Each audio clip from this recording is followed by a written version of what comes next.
This segment of Packard Pokes At was made possible by patrons of the show and viewers like you. Please go to patreon.com/PackardPokesAt to help support the show. Thank you. There's an old saying that two's a company, three's a crowd, but sometimes three is also a party.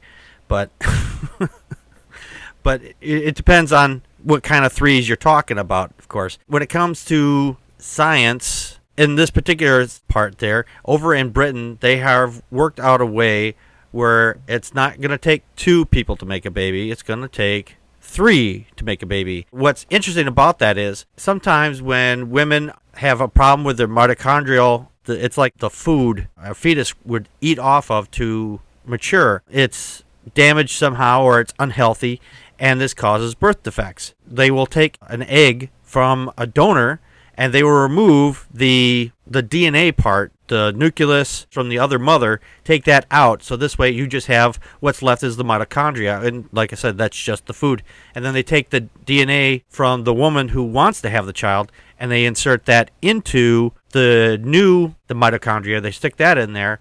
And this way it removes the birth defects and things like that. And all that information that, I wouldn't say information, the DNA that would come from the woman who wants to have the child is the one that's going to have the DNA for the baby. Between the father and between the father and the original mother. It's just the outer layer of the egg. It's like taking an eggshell, drilling into it, taking all the good stuff out, and leaving the yolk. The yolk, yes, and taking the yolk and insert it into another egg that had bad yolk in it, and then you just leave the naughty yolk. Yeah, the naughty yolk. And you put the DNA back in there, and then you could stick it back underneath the chicken. In this instance, you're obviously you can't stick it under the woman because it just no one wants to sit there for 9 months. I'm sorry, it just doesn't work that way. Dana, your thoughts?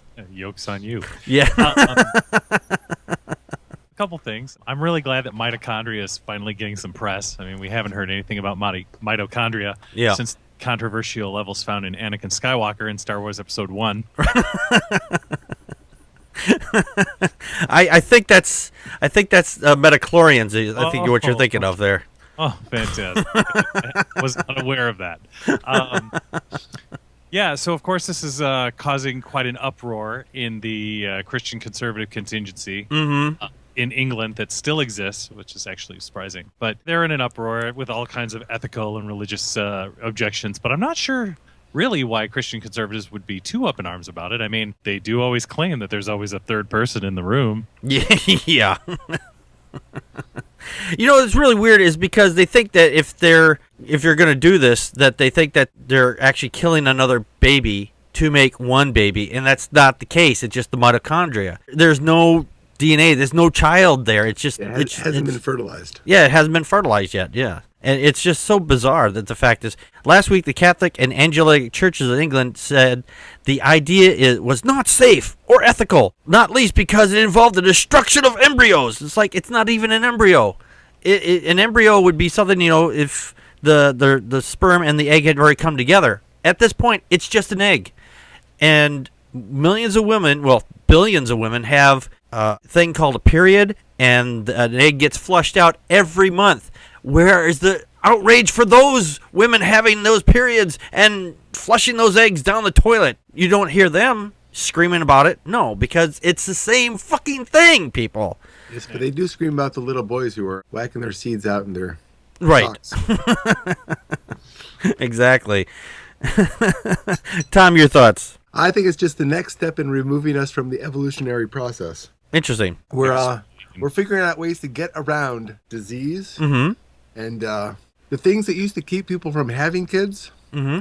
We're finding ways to bypass those. Yeah. And we've already found a way for people who would have normally have not survived and thus removed from the gene pool. Mm-hmm. So now they're surviving much longer and populating the gene pool with, I don't want to say defective, but it's basically defective genes. Mm-hmm. Now we're getting around the people who couldn't have kids and giving them a way to have kids. I mean, fertility treatment's been around for a long time. Yes. But this is just the next step in bypassing, the the natural order of things. Not that I disagree with it, but I think there's enough kids already. They could adopt.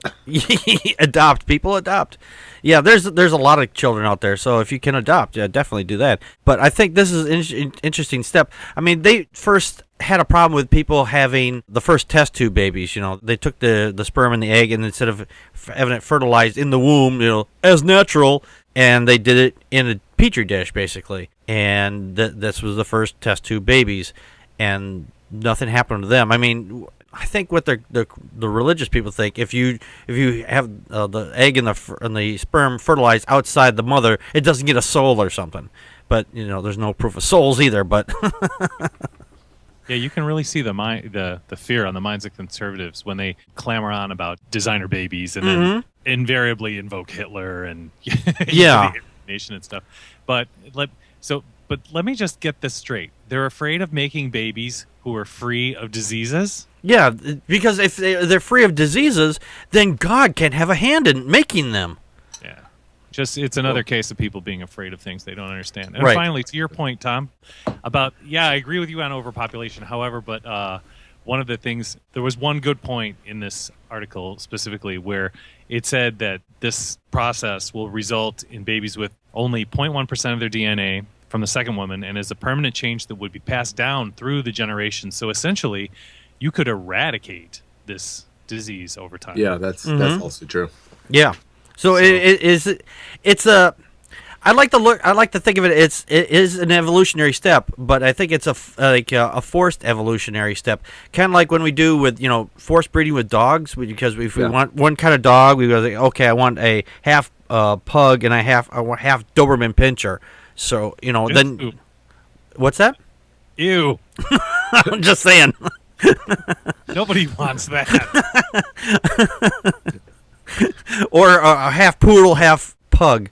The pug poodles or poodle pugs or whatever the hell those things are, and you're forcing interbreeding between these two animals altogether. I mean, they're the same species, but you're forcing something that a natural evolution, but you're forcing it. You're kind of giving it a guiding hand. This is the same thing. We are going to be weeding out later on down the road the diseases that we have today. There was a big discussion on one of the other channels about, trying to think here. Don't hurt yourself. Yeah, I know.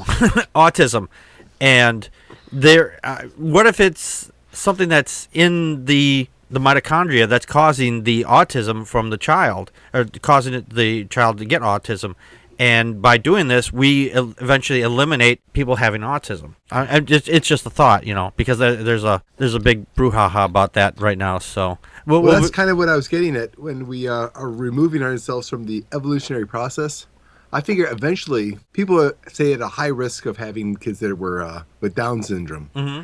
They're going to find a way to remove whatever genes cause the Down syndrome and remove those from the fertilized egg before they're even born.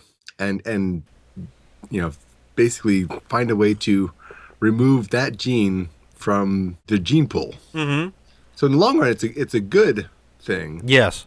But we are removing ourselves from the normal evolutionary process. I can see that.